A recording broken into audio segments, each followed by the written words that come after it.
హల్లెలూయా. దేవునికి స్తోత్ర. మన ప్రభువైన యేసుక్రీస్తు నామములో మీకు శుభములు. Good morning. మేల్కొన్నారా?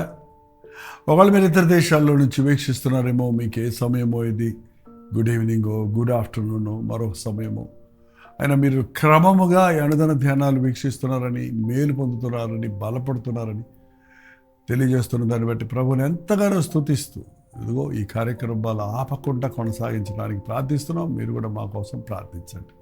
రండి, ఈరోజు ప్రభు మన కొరకు సిద్ధపరిచిన సందేశాన్ని విందాం. ప్రార్థన. పరిశుద్ధుడ, ప్రేమగల తండ్రి, మరొకసారి నాయన ఈరోజు కావలసిన ఆదరణ, హెచ్చరిక నీ జీవవాక్యము ద్వారా మాకు తెలియచేయము, అనుగ్రహించమని క్రీస్తు నామములో అడుగుచున్నాము తండ్రి. ఆమేన్. దేవుని స్తోత్రం. ఎలా ఉన్నారండి? దేవుని సన్నిధిలో రోజు ప్రార్థించుకోవటం, క్రమము తప్పకుండా దేవుని మీద విశ్వాసం ఉంచటం, మనం ఎంతో మేలు పొందుకుంటున్నాం. ఈ లోకంలో మనం జీవిస్తూ ఉండగా పొద్దున లేచిన దగ్గర నుండి సాయంత్రం పడకకు చేరే వరకు ఎవరి మీదనో ఒకరి మీద మనం ఆధారపడవలసి ఉంది కదా.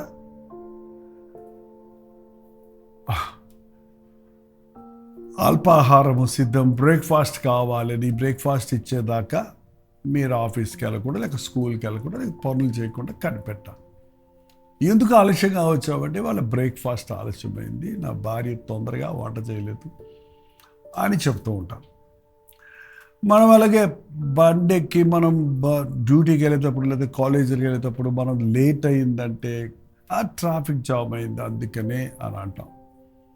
ఇంకేదన్నా అడిగితే నాకెవరు సహకరించడం లేదు, నాకెవరు సహాయం చేయటం లేదు అని ఏదో ఒక సాకు చెప్పుకుంటూనే మనం బ్రతుకుతున్నాం.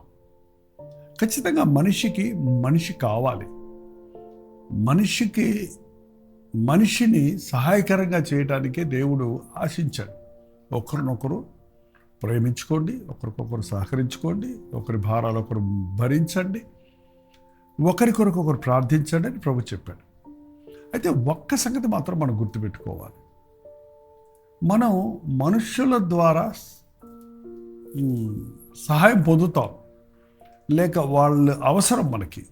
కానీ మన గురి మనం మనుష్యుల మీద ఆధారపడకూడదు. మనుష్యులను మాత్రమే నమ్ముకున్నవాడు అయిపోతాడండి, నష్టపడిపోతాడు, దివ్వళ దిశేస్తాడు. అందుకనే దావీదు ఒక మాట అన్నాడు చూడండి, కీర్తన 118:8, మనుష్యులను నమ్ముకొనుట కంటే యెహోవాను ఆశ్రయించుట మేలు. మనుష్యులను నమ్ముకొనుట కంటే యెహోవాను ఆశ్రయించుట మేలు.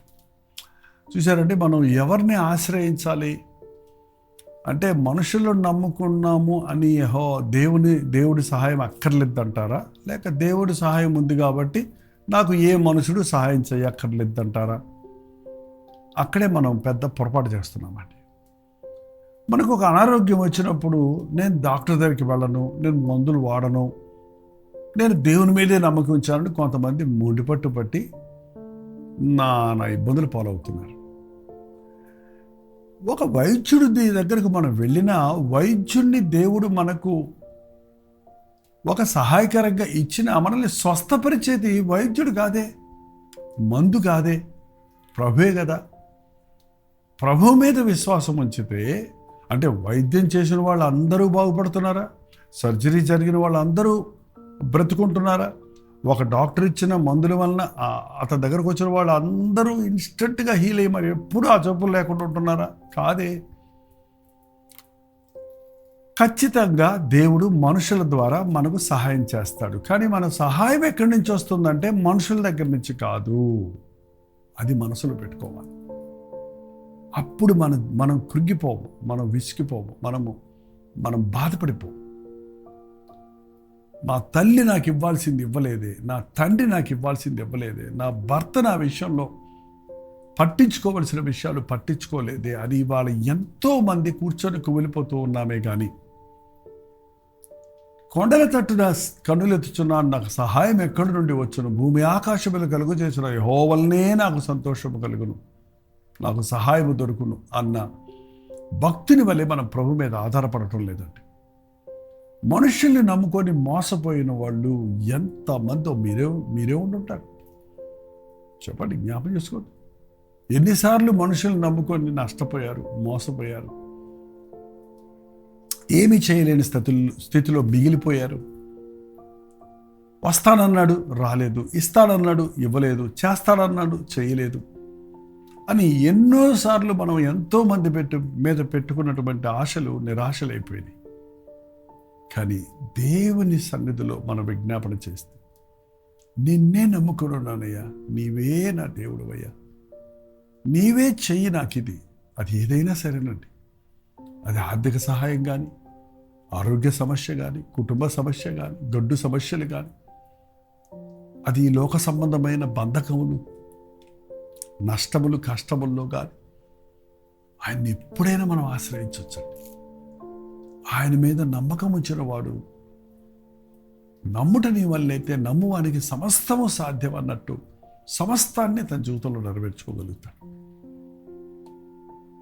ఆయన ఎంతైనా నమ్మదగిన వాడు. మనుష్యుల సహాయం వ్యర్థం. పొద్దున్న లేచిన దగ్గర నుండి వాళ్ళు అది ఇస్తారన్నారు, ఇక్కడికి వెళ్ళాలి, వాళ్ళని సంతోషపెట్టాలి, వీళ్ళ దగ్గర కనబడాలి, వీళ్ళని అడగాలి అని మనం ఏదేదో ప్లాన్లు వేసుకుంటున్నామేమో. కానీ దేవా, ఈరోజు నా పరిస్థితి దగ్గర దేవుడు నాకు సహాయం చేయలేని ఒక చిన్న ప్రార్థన చేస్తారు. ఎప్పుడు కూడా అండి, నాకు చాలా ఇష్టమో ప్రార్థన. ఒకవేళ కారు ఎక్కి బయలుదేరుతున్నప్పుడు కానీ, ఇంట్లో నుంచి బయటకు వెళ్తున్నప్పుడు కానీ, ఏదన్నా పని చేస్తున్నప్పుడు కానీ, పెద్ద పెద్ద ప్రార్థనలు అప్పుడు కూర్చొని నిలబడి చేయడానికి మన టైం ఉండకపోవచ్చు. కానీ ప్రభు సహాయం చేయను, ప్రభు తోడురా నాయన, ప్రభు మాతో ఉండయ్యా, ప్రభు మనకి అనుగ్రహించయ్యా, ప్రభు మేము చేయను సఫలం చేయ, రాకపోకల్లో కాపాడు దేవా, నీ సహాయం మాకు కావాలి, సహాయం చేయరాయన, సహాయం చేయరాయన, సహాయం చేయరాయన. ఏ సహాయం చేయాలి, ఎంత సహాయం చేయాలి, ఎలా సహాయం చేయాలి అని ఏమి మనం అడగక్కర్లేదు. ప్రతి విధమైన సహాయము మనకు ప్రభు చేయగలిగిన వాడు.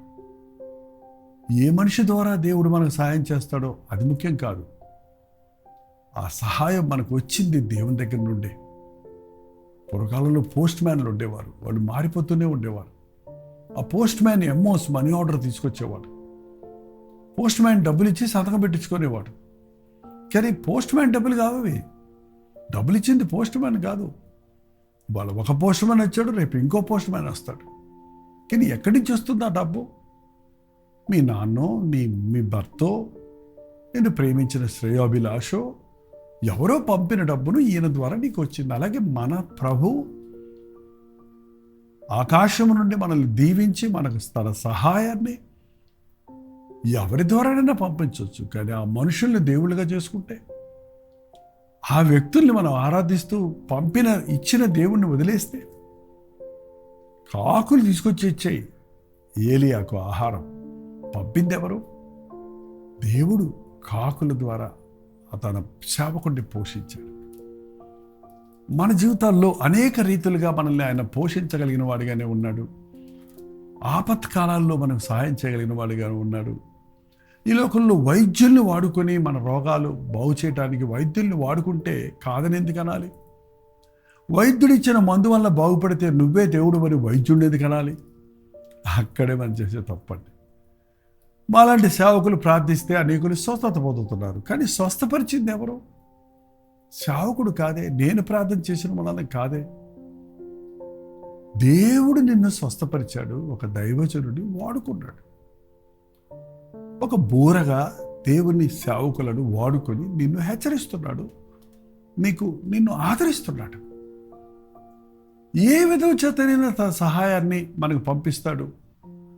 కానీ సహాయం అనేది మనకు దొరికిందంటే, వచ్చిందంటే అది ప్రభు దగ్గర నుండి.